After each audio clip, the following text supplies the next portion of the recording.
Hey guys, it's Melanie with Simple Made Pretty. In this video, I'm sharing a tour of our remodeled pop-up camper.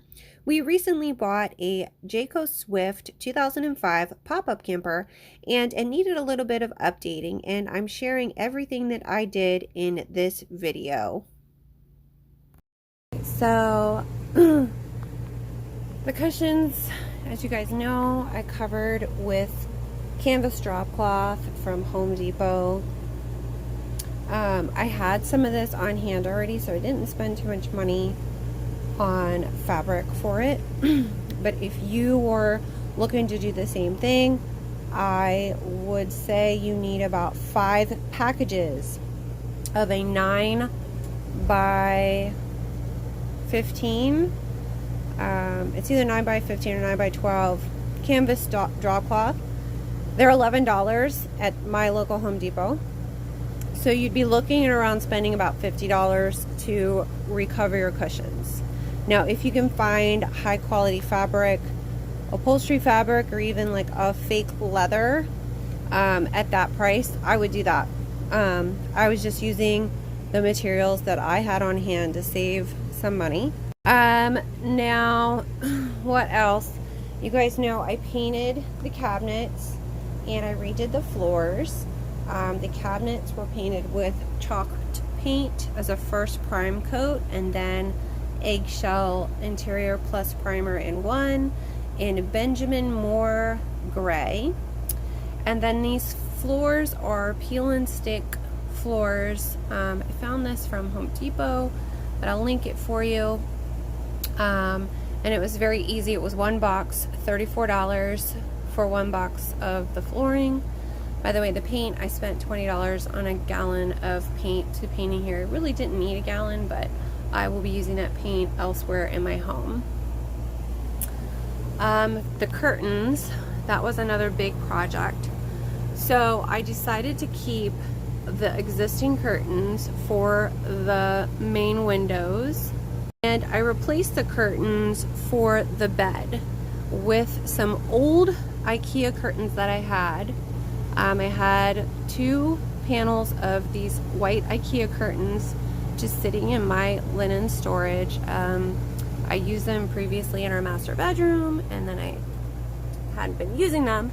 And basically what I did was so that I could utilize the clip that's in here without having to use a tension rod. Most pop-up owners will use a tension rod here and just loop their curtains on, and I didn't want to have to do that, so I sewed the strip from the previous curtains onto my Ikea curtains.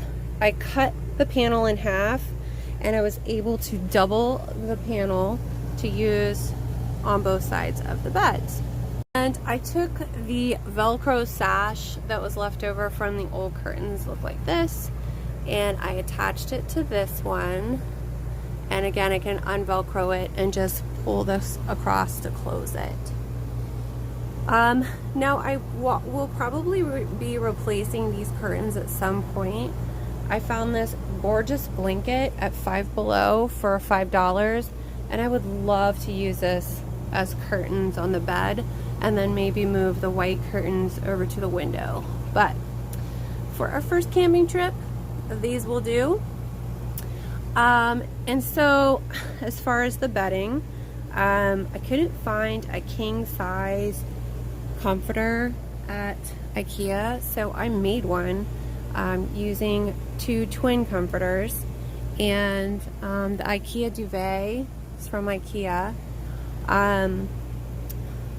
This hay sign with the pockets is from Target One Spot, and I believe it's $3. And I thought that would be useful to like hold our books and such. Like you can see over here, I've got a book in there. Maybe you could put like devices and whatnot.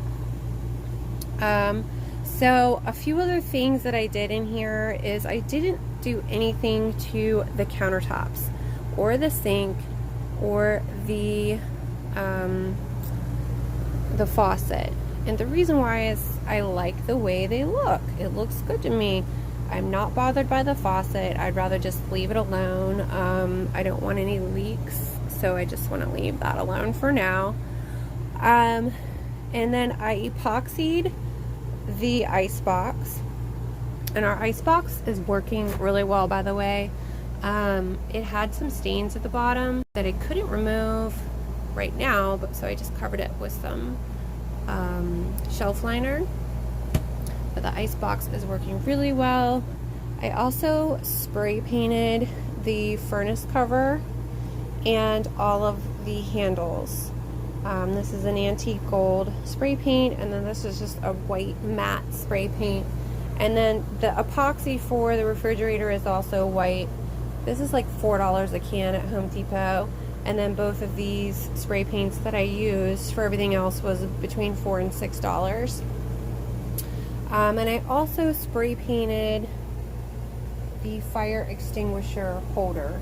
Our fire extinguisher is small, but it's not that small, so it doesn't fit in there, so it's kind of like useless for us to have this, but it's there, so I just kept it for now. And as far as the door, what I did was I applied a chalkboard vinyl over the white door that's here, and this is also, it comes out, so there's a screen door. And I thought, how fun would this be? I could take this door off when we're at campsites and give my kids some chalk, and they could just sit up at a picnic table and draw and have fun. Or you could even use this as like a sign outside your door when you have your door down. My son has already decorated with some stars, and he wrote "Wild and Free" with some mountains. And so I thought that was nice, and I'm not married to it, so I can always peel this vinyl off. I found this vinyl on Amazon. It's very easy to apply, and it works just like any other chalkboard. So as for the door, our door was this wood color, just like this here, but it was a little worn down. So what I did was I took some Dollar Tree wooden contact paper and I covered it. So you can't even tell. It actually looks very similar to the door that was there before. But then I also, just to keep the wooden accents in the camper, I added a strip of the contact paper on the side of this drawer too. And I'll share the organization in the camper in a moment. I also did spray paint these covers, the outlet covers. And I also did spray paint the legs of our table. So that's the same gold. So I was going with kind of a masculine accents with the gold and white colors in here. So for this side, we have like the bench area, and I made these pillows using Dollar Tree rugs. So this is one rug, and actually I used the extra batting that I had left over from cutting down our comforters as the stuffing. So these pillows were literally $1. And they just look so cute right here on the bench. Now for this side, I have a couple of these baskets hanging here. This is just something I made while I was updating things in the camper. And I thought these would be really useful for my kids to keep their stuffed animals in. I don't want a bunch of stuffed animals all over the camper, like cluttering it up. So I figured they could just hang out in these little like hammocks up here to keep it clear and clutter-free. How I made these was a Dollar Tree chain on a Dollar Tree bucket. And I just cut out a little space for the hook to fit through, and I made a little hanging organizer. Okay, and so for this side, this is a queen bed, and I used the same Ikea in here on this side, as well as the same Ikea curtains, the hack that I used on the other side, And again, one of those little organizers. This is also from Target One Spot. And this little plant I found at Ikea for less than $5. And the macrame hanger was a sale find at Michael's for $1. Okay, so this little lantern I thought was so cute. It's an outdoor metal lantern. I found it at Five Below. The candle that came with it is also from Five Below. It was like $3. I thought this would be cute to use really anywhere in here, and it really just sets a mood in our camper. And then I've got a little box here by the door. I just have some like tape and scissors and tissues and stuff. I'm not sure if I'm going to keep it like this while we're camping, but this is just how I have it right now. But I wanted to show you some of the organization that we have in here. Basically, I used Dollar Tree bins, and I used a marble contact paper to line the drawer, so everything is nice and neat in here. And this cabinet, I have a couple bins with tools, like for setting up the camper. Our fire extinguishers in there. And over here I just have like a little basket with a handle with some kitchen necessities and hand sanitizer, bug spray. I'm also going to put some sunscreen in here, so everything's right here. This little seagrass basket is from Five Below. It was only $5, and I put a Dollar Tree waste bin inside of it, so this is our trash can for in here. I thought that was something cute. And it doesn't have to stay on the counter. It can go anywhere really in here.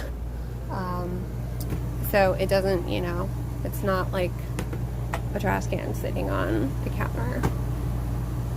And I had a lot of people ask about this table. This table is from Five Below.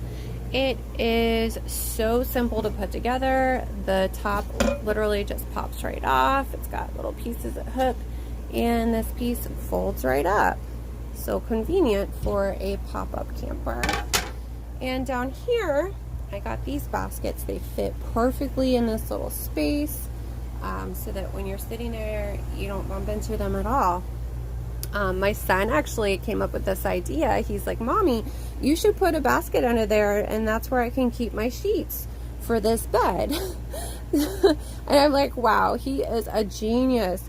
So that's basically what I did. I put twin sheets folded up nice and neat, and this is actually a cover for like a mattress cover for this bed whenever we have this bed out or the other bed out. And in this little spot here, this is a cutout piece that the previous owners did. And so what I did was I put our silverware tray right there for now. I would like my husband to build me a drawer that fits that perfectly, but for now this works fine. Okay guys, that was a quick tour of our camper updates. I would love to share with you how we organized our cabinet spaces in here, but I'm going to have to save that for another time. But for now, I want you to enjoy this amazing makeover, and I will let you know how much the total cost was. I have to add up everything. I was able to do this entire update in less than 6 days. And it's like night and day in here. It's like a little hotel room. It doesn't feel like you're camping at all. This is the definition of glamping. That was it, guys. Thank you for watching that tour. Here are some before and after pictures for you to enjoy. Be sure to give this video a thumbs up if you liked it. And to see more before and after pictures, be sure to visit my blog, simplemadepretty.com. Thanks for watching. Bye.